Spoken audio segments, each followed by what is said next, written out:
When I was on my own vacation, I met her. On the ferry, we were sat close to one another, and we later met up again at one of the island's few tourist attractions. She stated, "Let's get married," when we reconnected. Zach is my name. I work in a publishing company's editorial department and turned 32 this year. I enjoy my job and have no problem working overtime or through the night. Regretfully, the body is truthful. The responsibilities of my employment were too much for my stamina to handle. To make things worse, after a longtime editor retired, the workload unexpectedly rose, and I, a mid-level employee, was given more responsibility. I passed out at work one day. I had to stay in the hospital for around a week after the doctor diagnosed me with stress and overwork. Fortunately, my somewhat kind employer was able to send a notice that coincided with my release day, despite the frenetic nature of my work. It seems that I also needed a break, according to my attending physician. I had a 6-month vacation for the first time since I began working. At first unsure of how to spend it, I chose to travel to both the country's northern and southernmost regions. Alaska was the northernmost region that I initially captured. After that, I made my way directly to Key West, Florida. Catalina Island, the southernmost portion, is reachable from Miami via ferry, but the ferry was delayed by heavy weather, and I spent 4 days stranded there. The ferry could finally leave on the morning of the 5th day. The sea remained somewhat choppy. I took some motion sickness medication because I was anxious, even though I generally have a strong stomach. The ferry wobbled a lot, as was to be expected. In order to prevent seasickness, I sat by the window, pushed my forehead against the glass, and tightly closed my eyes. I saw that the woman seated next to me appeared ill around 20 minutes before we arrived at the island. "Are you all right? Do you want to take some medication for motion sickness?" I gave her a glass of water. Weakly, she said, "I'm fine." However, she didn't appear well at all. I offered her my window seat, thinking that could be helpful. She mimicked my earlier attempt to feel better by pressing her forehead on the glass. Her collar was slightly open, exposing her fair chest, and she was clearly uncomfortable. I turned aside awkwardly when I realized I was staring. I assisted her in getting off the ferry when we arrived at the island. As soon as she got off the ramp, she sat on the ground, unsteady and unsteady. According to her, the ground is the best, as she lay down there. "Are you okay?" I crouched next to her, worried. Still unsteady, she was able to sit up. "Many thanks. This time was difficult, yet you came to my rescue. Thank you." Her head was lowered courteously. The scent of shampoo wafted from her long hair as it flowed over her shoulders. She brushed the sand from her back and said, "Here on vacation?" I gave a nod. She said indifferently, "I see." I had to leave even though I wanted to stay and talk more. "All well, I'll leave then." "Are you certain you're good?" She responded with a full-faced smile. Regretfully, I parted ways with her at the harbor. I really wanted to talk more, but didn't have the courage. Feeling pathetic, I tried to enjoy the vacation. After returning to the harbor, I arrived at my reserved bed and breakfast. Catalina Island is small. You could cycle around the entire island. The next day, I explored the island by rented bike. Sadly, the weather wasn't clear, and the sea seemed rough. The ferry from Miami was likely canceled again. Because of this, there weren't many tourists, and it felt like time moved slowly. I headed for the southernmost monument of America. Passing through a winding, snake-like road, I saw the monument. There were no buildings around, just the sounds of waves, wind, and occasional birds. The wind was strong. I closed my eyes for a moment. When I opened them, I saw someone by the monument waving at me. My heart skipped a beat. "Thank you for yesterday," she shouted over the wind. It wasn't a mistake. The girl from the ferry was waving at me. I refrained from running and approached her slowly. "How did you know I'd be here?" I asked. "What other places are there to see around here?" She replied with a smile. Feeling a bit embarrassed, I thanked her as she introduced herself. "I'm Nancy." She handed me a package wrapped in newspaper. "This is for your help yesterday. You haven't had lunch yet, have you? The package felt heavy. Not many diners are open now, right? I thought you might be hungry. Opening it, I found sandwiches. I felt a warmth in my chest, realizing she must have made it for me. Thank you. I was getting a bit hungry, I said, smiling. She handed me a water bottle. We sat a little away from the monument and opened the lunchbox. Nancy casually picked up one of the sandwiches. They looked like typical homemade Southern American-style sandwiches. Nancy, munching on her sandwich before me, looked happy. Is your family from this island? I asked. She replied, No. She seemed to have come relying on a friend living on the island. She said it had been a long time since she visited. That's when I noticed her ring shining on her left ring finger. My mood suddenly dropped. Making a lunchbox and waiting for me, it's easy to misunderstand. But she was flaunting evidence of being a married woman on her finger. It was proof that she had no interest in me. As my spirits dropped, the weather also started to deteriorate. Nancy was looking seriously at the increasingly rough sea. Maybe she was worried about the return ferry. If the sea gets rough, it will destroy this amazing scenery. I, who wanted to spend time gazing at the beautiful sea, wondered if Nancy felt the same and spoke up. Her response was something I didn't expect. Nancy said, I hope it gets rougher, and smiled, hoping for a ferry cancellation due to rough seas. But I noticed her eyes weren't smiling. It felt like she had some secret, like she was afraid someone might come to the island by ferry. Maybe she ran away to this island. I stealthily looked at her anxious face. I wanted to say something to cheer her up, but no words came to mind. Well, I'm going home. It looks like it's going to rain, she said, staring out at the sea, now rough and turbulent. Nancy stood up and spoke those words. All I could do was nod in agreement, murmuring, Yes, true. Despite Nancy's wishes, the next day was bright and sunny. The sea was calm. Almost instinctively, I opened my cell phone to check the ferry schedules. It seemed they were all running from the first trip in the morning. That someone whom she did not want might be coming to this island on the ferry. Thinking about it started to make me anxious too. To shake off the anxiety, I decided to go for a walk after breakfast. The sun was much more intense compared to yesterday. While wandering aimlessly around the island, I could hear a man and a woman arguing.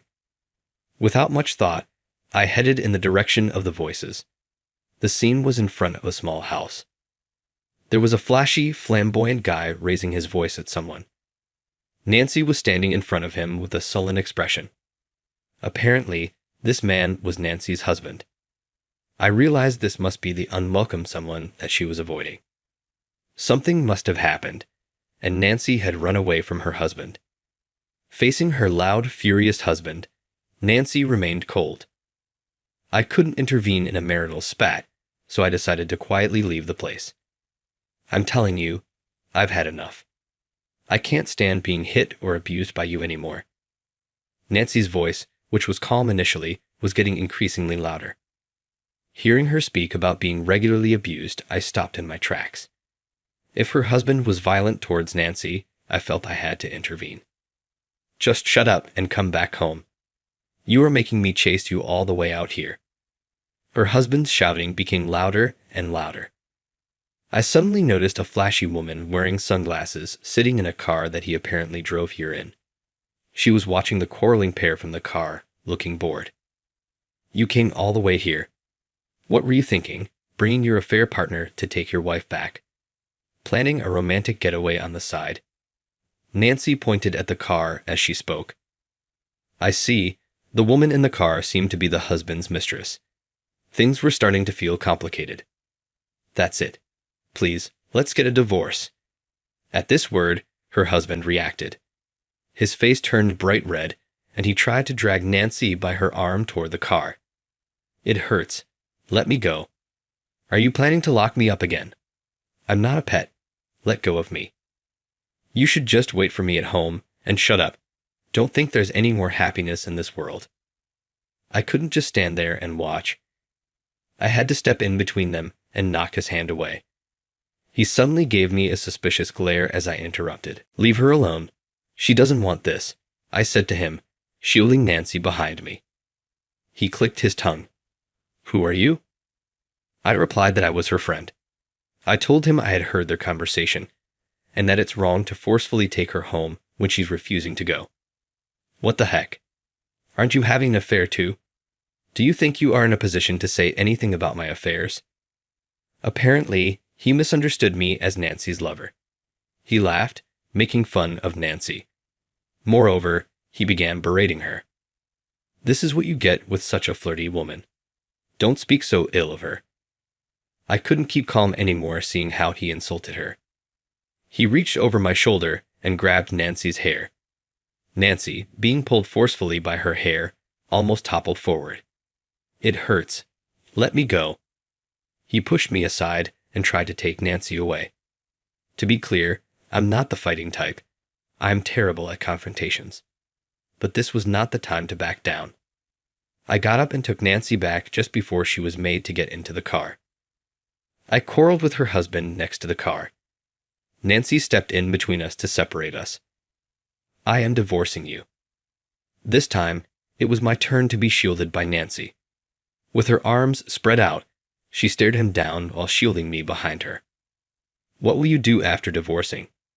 Marry this guy?" he said with a mocking tone. The next moment, Nancy turned around, smiling warmly at me. Looking into my eyes, she said, "Let's get married." I was taken aback, but the words that came out were, "Yes, gladly." I was astounded by our exchange, as if we were in a fast food restaurant. But it seemed my reply was the right answer for Nancy. She hugged me around the neck with a big smile, saying, "Thank you. Did you hear that? I've fallen for this man, so I want a divorce. I've never met such a kind person. I can't be with you anymore." Clinging to my neck, Nancy turned around and yelled back at him. I braced myself to be hit by him again. However, that moment never came. To my surprise, the high-handed man collapsed at Nancy's words. He sat down on the spot, his shoulders shaking. I thought he was trembling with anger, but to my astonishment, he started shedding tears. "Huh." I let out a dumbfounded gasp, staring blankly at her husband, who was now crying out loud. It's rare to see a grown man sob like that. While her husband was sobbing, Nancy watched him with a clearly disgusted look. Then, she swiftly pulled off the ring from her finger and threw it at the weeping man. "Think crying will get you forgiveness. You really never grow up," Nancy said, looking down at her husband with a contemptuous gaze. I later learned this was always his pattern. He imprisoned Nancy in the house, using violence to ensure she met no one. Then, when she lost her temper, he'd cry and apologize. He could have affairs freely, but when Nancy brought up divorce, he flew into a rage and became violent. Finally, he'd cling to Nancy, sobbing. No wonder Nancy wanted to escape. Even her husband's current fling, sitting in the car, was taken aback, seeing him bawl.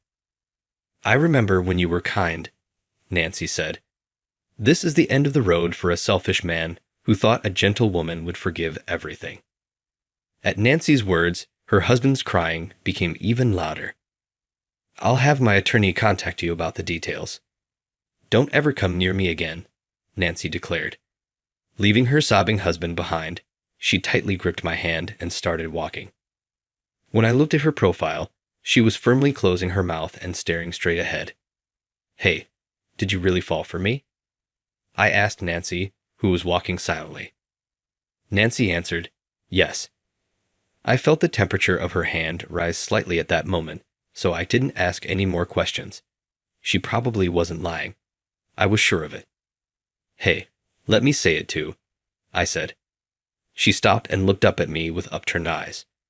Her gaze was wavering, and she seemed a bit anxious, as if afraid of being rejected by me. "I've liked you since the first time we met," I said.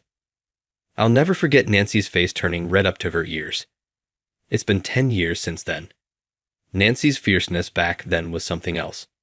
I still shiver just thinking about it. We're visiting Catalina Island, the place where we first met. After so long, It brings back memories.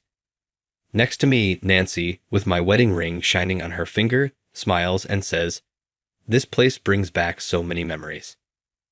I honestly told her that seeing the ring on her finger back then had completely bummed me out. Nancy teased me with a playful laugh. "What happened to the ring you threw away?" I asked. "That ring," Nancy replied. "It was embedded in the ground the next day. I found it and stepped on it." She laughed mischievously, saying it might come out if dug up. Immediately after that event, we hired a lawyer and proceeded with the divorce process. Her ex-husband wouldn't agree to the divorce, so it eventually came down to mediation. I wanted to marry her right away, but the divorce took about a year to finalize. I officially proposed to her the night the divorce was finalized. A year later, we happily got married. It felt like a long journey, but now, blessed with 2 kids, we are a happy family of 4. We have our occasional fights, but that's part of the charm. I think I'm usually the one who gives in during our arguments. "Hey, Mom, Dad. Over here, over here." Our children call us with loud voices. Our daughter takes after me, and our son is the spitting image of Nancy. Their personalities are also similar, which makes us laugh. We walk towards our kids, hand in hand. "Okay, time for a quiz," I said. The word quiz excites the kids. "So, what kind of place is this?" I asked. My question was met with voices of dissatisfaction from the kids. "It's too easy and not interesting," they complained. Then, our daughter snorted and answered, "Don't play dumb. It's the southernmost part of America, right?" I told her with a composed face, "No, that's not right." Once again, there were boos from the children. "This is where your mom first let your dad taste her homemade lunchbox," I joked. My daughter hit my knee in frustration as I spoke teasingly. We didn't know that the children unanimously voiced their complaints. Next to them, Nancy, looking a bit guilty, was smiling. I sensed she had a secret. Then, scratching her head, Nancy said, "Actually, that lunch was made by my friend." A truth I learned after 10 years. The kids rolled over, laughing hysterically. The beautiful memory shattered, leaving me stunned for a moment. So this is what they mean by truth is stranger than fiction. Come to think of it, Nancy was bad at cooking. I hadn't noticed that about the lunchbox until now. I guess I was just head over heels for her.